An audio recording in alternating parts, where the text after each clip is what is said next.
Anyways, let's talk about somebody who's been one of the greatest influences on fashion and culture, Kanye West. Oh, Kanye. Like that transition, right? That transition was kind of smooth, right? Mm-hmm. Yeezy. Then he looked so mad in that picture. Yeah, that's the only one I could take. But I want to speak on Kanye because if you guys didn't know, Kanye actually reached a settlement with Adidas.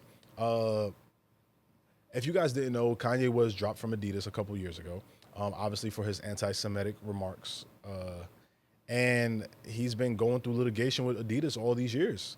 And come to find out, they settled out of court. But here's the craziest thing about the settlement, Phil.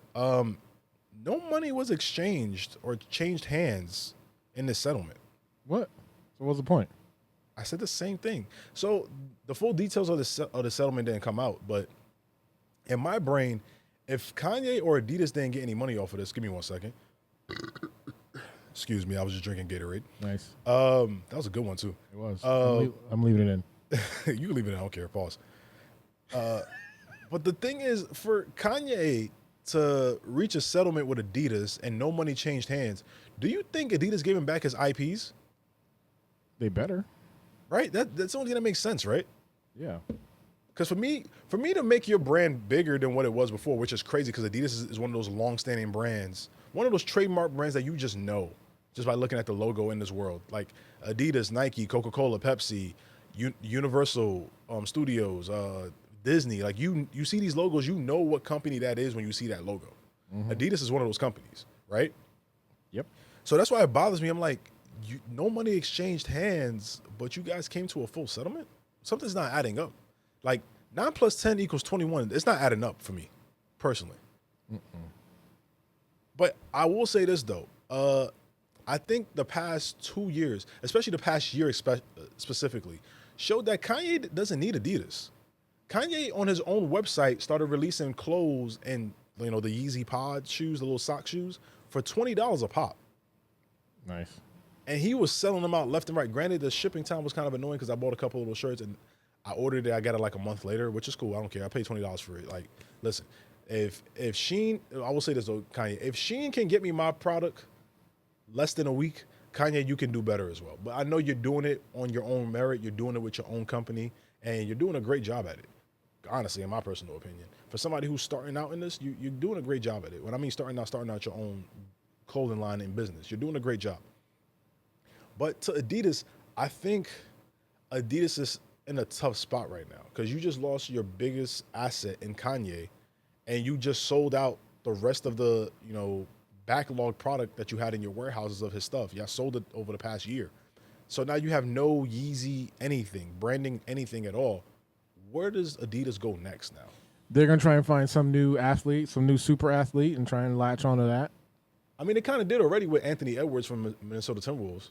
And Yeah. I will say this though, the marketing they've been doing with Anthony Edwards has been amazing. It's been phenomenal. Yeah. Like some of the commercials have been absolutely phenomenal.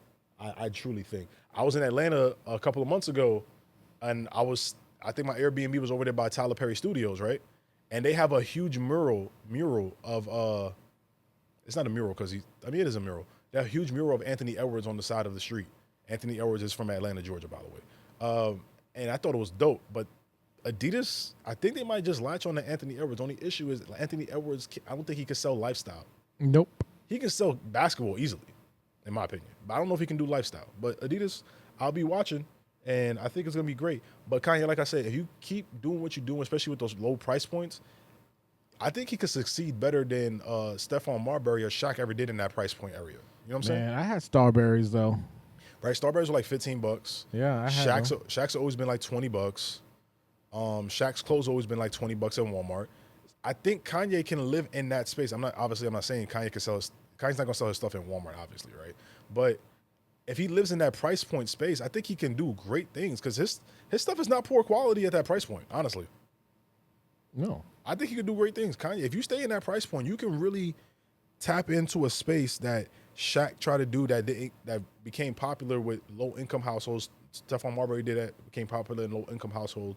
But I think Kanye can do it where it can still be cool for that kid who's in a low income, that kid is in the mid level, and the kids who are in higher incomes to all wear that stuff because he's Kanye West. Kanye West transcends like culture.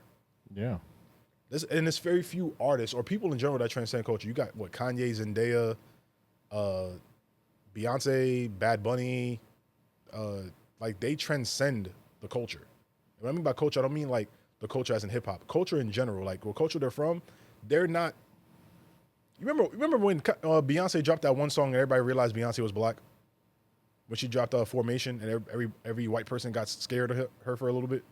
She was walking around with a baseball bat, hot sauce in her bag, and every white person was like, "Beyonce's black." That's what Kanye is. Kanye's one of those people like he's black, but you don't really pay attention to it. You care about just Kanye. But anyways,